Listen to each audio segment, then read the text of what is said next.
Sugar వ్యాధికి మెంతులు బాగా పనిచేస్తాయని చెప్తూ ఉంటారు, కంట్రోల్లో పెట్టుకోవచ్చు అని కూడా చెప్తూ ఉంటారు. అయితే అసలు దీన్ని ఎలా వాడుకోవాలి, ఎన్ని డేస్ వాడుకోవాల్సి ఉంటుంది, వివరాలు తెలుసుకుందాం.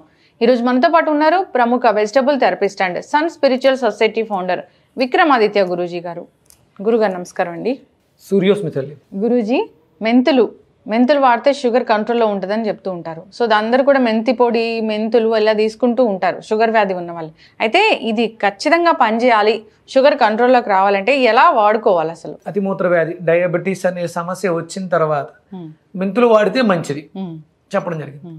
మనకి ఆహారమే ఔషధం, వంటిల్లే వైద్యశాల అని మనం అందరం పుట్టక ముందే శాస్త్రం చెప్పబడి ఉంది.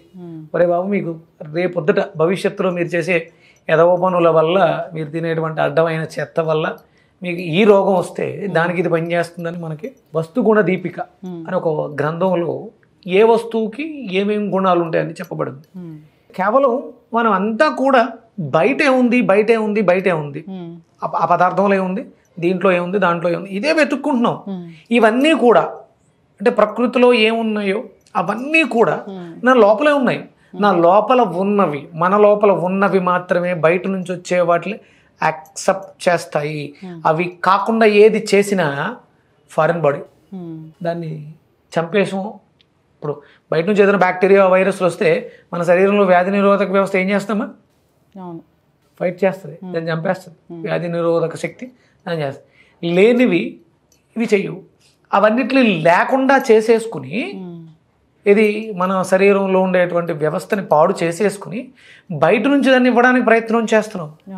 ఎక్కడ వర్కౌట్ అవుతుంది?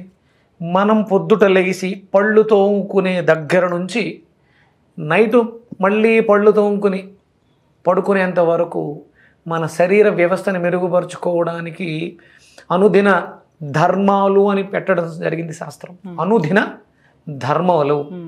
దంతధావనం ఒక ధర్మం, అది నువ్వు చెయ్యాలి విధిగా. అంటే ఎలా పడితే అలా చేసేస్తావా? ఎముకలతో చేస్తారట పేస్ట్, పంది ఎముకలు నేను చూడలేదు, చదివిని చెప్తున్నాను.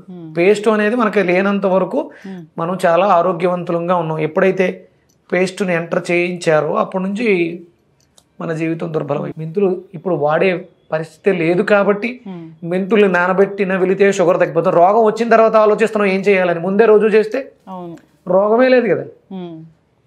ఇంట్లో మెంతులు చేదుగా ఉంటాయి కాబట్టి చారులో వెయ్యట్లే, మెంతులు చేదుగా ఉంటాయి కాబట్టి పప్పు చారులో వేయట్లే, మెంతులు చేదుగా ఉంటాయి కాబట్టి తాలింపులో వేయట్లేదు. కానీ రోగం వచ్చిన తర్వాత చేదుగా ఉన్నా సరే సచ్చినట్టు అట్లా తినాల్సి వస్తుంది. మెంతుల వల్ల ఎంత లాభం ఉందో అలాగే తీసుకుంటే దానివల్ల నష్టం కూడా ఉందాం. మీరు మెంతులు ఎక్కువ తీసుకున్నారు అనుకోండి, మన శరీరంలో గ్యాస్ ఎక్కువ పెరుగుతుంది తెలుసా. మనం మెంతులు అలా తీసుకోకూడదు.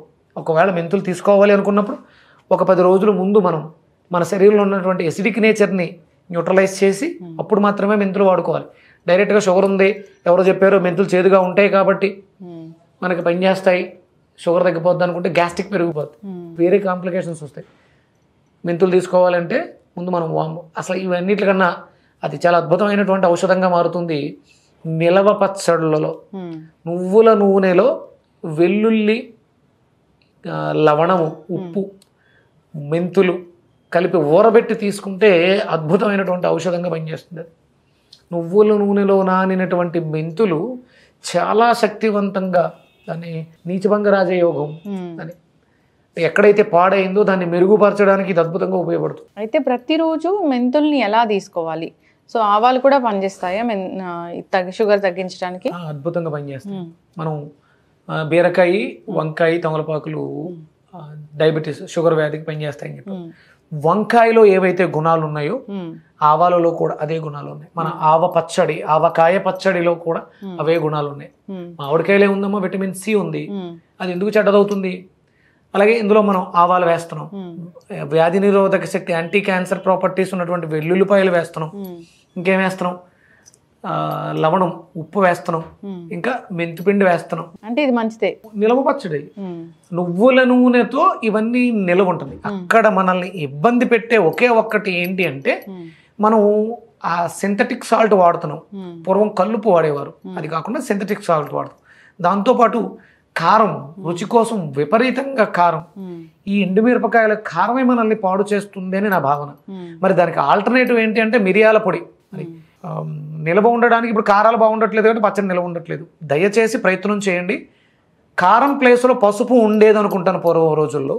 పసుపుని కారం ప్లేస్లో రీప్లేస్ చేసి ఆ కారంగా ఉండడం కోసం మిరియాల పొడిని వాడండి.